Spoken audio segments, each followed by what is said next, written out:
اور میں آپ کو سب سے پہلے جن سے ملوانا چاہیے، I am very honoured that I am meeting ہم ٹوڈے، اینڈ بڑے اعزاز کی بات ہے کہ میں ایک بریگیڈیئر صاحب کو ابھی جو ہے انٹرویو کرنے والی ہوں.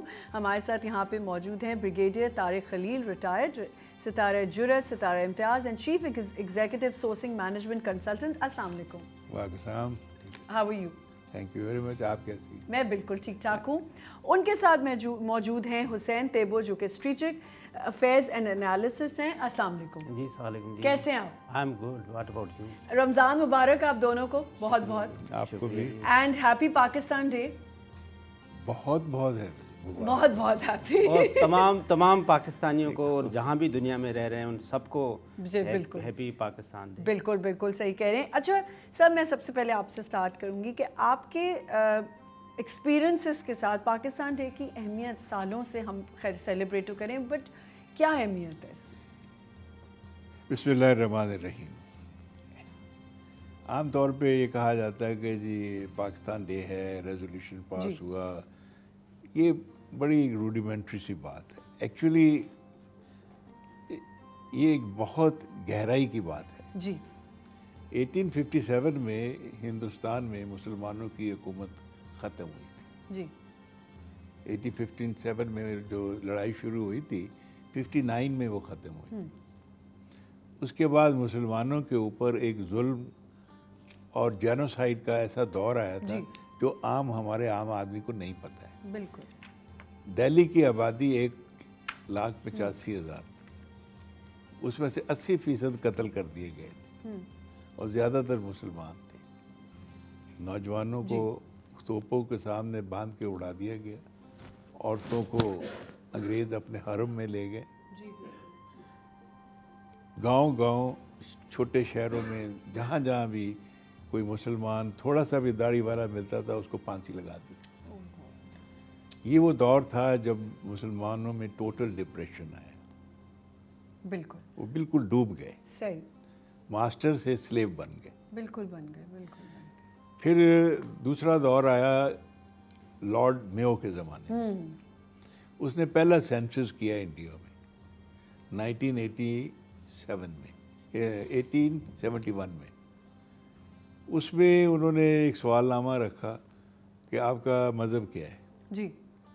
تو مسلمان تو لکھتے تھے مسلمان ہیں، جین لکھتے تھے، کرسچن لکھتے تھے، لیکن جو عام ہندوستانی تھا، دلت تھا یا دوسرے تھے، ان کو کسی کو پتہ نہیں ہمارا مذہب کیا ہے. جی.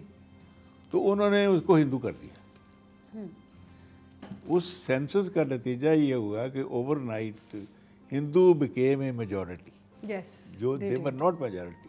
They were not. آج بھی نہیں ہے. True. انڈیا میں ہندوز are not majority. مسلم زیادہ نہیں، ہندوؤں کی 3-4 قسمیں ہیں. اچھا. ایک برامنز ہیں، کاشتریز ہیں، جی. اور دوسرے 70% دلت ہیں جن کو وہ ہندو مانتے ہی نہیں ہیں. اچھا. اور ان کو وہ نہ رائٹس دیتے ہیں، نہ وہ ان کو ٹچ کرتے ہیں، نہ ان کو کھانا ساتھ کھانے دیتے ہیں، نہ مکان. مسلمانوں سے بھی بدتر ہے سمجھے. تو وہ ہے. تو مسلمان مینورٹی میں آ گئے تو پھر یہ ایک ایسا ڈپریشن کا زمانہ تھا. پھر جب دوسرا جو وار کیا انگریزوں نے وہ تھا کہ ہماری Persian was the court language. جی. ہر سرکاری خط و کتابت اور ہر چیز پرشین میں ہوتی تھی. جی. انہوں نے ایک لا پاس کیا برٹش پارلیمنٹ نے غالباً 1880 میں، اور انگریزی کو سرکاری زبان.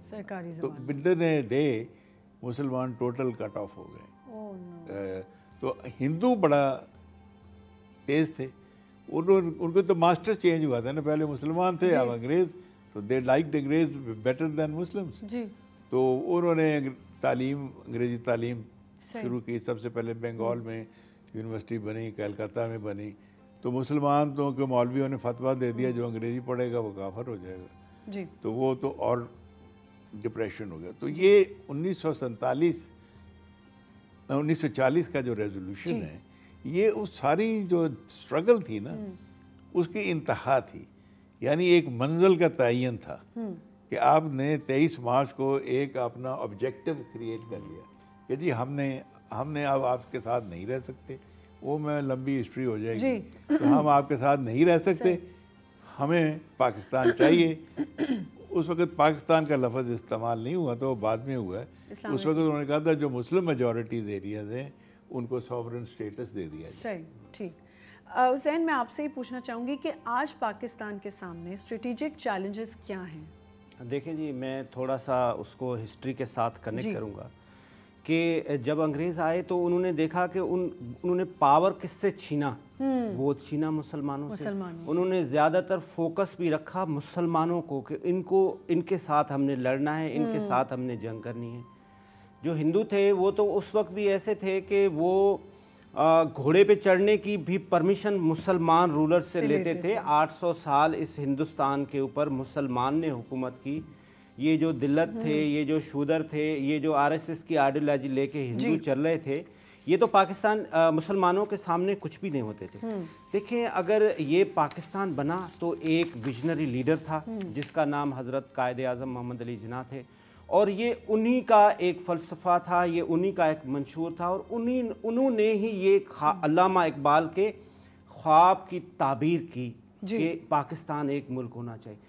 میں سمجھتا ہوں کہ پاکستان کو آج کل کے جو دور میں ایکسٹرنل اور جو انٹرنل جو مشکلات ہیں, اگر ہم دیکھیں ہمارے اندرونی مسائل کیا ہیں, ہمارے اندرونی مسائل یہ ہے کہ ہماری پولیٹیکل اسٹیبلٹی نہیں ہے, اکنامکلی وی آر ناٹ, جس کی وجہ سے ہم پولیٹیکل اسٹیبل نہیں ہیں. اب پولیٹیکل اسٹیبلٹی کے ساتھ ہی اکنامک اسٹیبلٹی کنیکٹ ہے. جب آپ پولیٹیکل اسٹرینتھن نہیں ہیں, آپ کے صفوں میں, اپنے صفوں میں دراڑ ہے, تو آپ اکنامک اسٹیبل بھی نہیں ہو سکتے. لیکن یہ میں سمجھتا ہوں کہ ابھی جو حکومت ہے اس وقت جو آئی ہے, وہ سارے مل کے ایک سوچ رہے ہیں کہ ہم پاکستان کے لیے کچھ بہتر کریں. ہمارے بڑے پچھلے دور میں کچھ ڈفرینسز بھی آئے جو ہم نے خود بیٹھ کے, زیادہ تر تو ہم نے اسٹیٹمنٹس دے کے, کسی کے ساتھ ہم نے ڈو مور, کسی کے ساتھ سے نو ٹو فلانا, یہ جو اسٹیٹمنٹ ہوتے ہیں نا, یہ کسی بھی ملک کے لیے بہت امپارٹنٹ, بہت اہمیت رکھتے ہیں کہ اس کی فارن آفس کی اسٹریٹجی کیا ہے.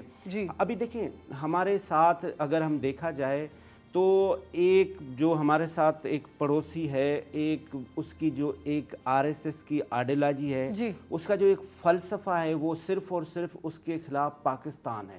وہ اپنے لوگوں کو ڈراتا ہے کہ اگر میں نہیں رہا تو یہ مسلمان آ جائیں گے, یہ دلی کے اوپر جھنڈا لگا دیں گے. اور وہ پاکستان سے 4 گنا بڑا اور ایک بدبودار اور ایک فاشسٹ ایک ریاست ہے. ان سپائٹ آف دیٹ پاکستان کے لیے وہ میلی آنکھ سے دیکھ بھی نہیں سکتا. اس کی ایک وجہ ہے کہ ہمارا ایک ادارہ جو پاک آرمی ہے, جو ہمارے ڈیفنس کے محافظ ہیں, اور ان کی وجہ سے ہم سکون سے سو رہے ہوتے ہیں. ہماری ذمہ داری یہ ہے کہ ہم ایز اے پاکستانی ہم اپنے ادارے, وہ چاہے ہمارا پولیس ہو, چاہے ہمارا رینجرز ہو, ہم اپنی رسپانسبلٹیز بھی دکھائیں. خاص طور پہ ہماری جو پاکستان آرمی ہے اس کے خلاف تو یہ جو پروپیگنڈا کر رہے ہیں آج کل کے بچے جو سوشل میڈیا پہ, جو کہ بالکل غلط ہے. سر, میں آپ سے پوچھنا چاہتی ہوں, پریسٹیجیس ایوارڈ پانے والے شخص کے طور پر عام لوگوں کی خدمات کی پہچان, اہمیت کیسے کی جا سکتی ہے؟ بڑا ٹریجک سا سوال کیا آپ نے.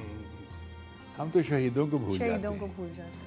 اور میں نے خود ایز اے کمانڈر بہت سارے شہیدوں کے گھروں میں گیا ہوں, افسوس کرنے اور پوچھنے کی کوئی ہم کر سکتے ہیں کہ نہیں. اور لیکن بائی اینڈ لارج میں نے دیکھا ہے کہ تھوڑے دنوں کے لیے فارم ہوتا ہے, اس کے بعد ہمیں پتہ نہیں کہ وہ بچے کدھر گئے.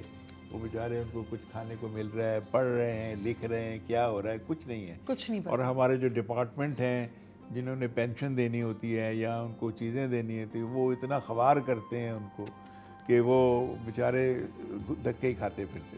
تو یہ سسٹم, دیکھیں بات یہ ہے کہ میں ایک چھوٹا سا ذرا ڈائیورشن ہو جائے گی 1 سیکنڈ کے. جی پلیز. میں ماسکو گیا, تو مجھے وہ وار میوزیم لے گئے. تو ان کا جو وار میوزیم ہے, جیسے ہمارا کلفٹن کا ایریا اتنا بڑا ہے, تو گراؤنڈ ہیں, ہالز ہیں, 3D ڈسپلیز ہیں اس میں, اور یہ وہ والا پوری World War II کے, World War I کے.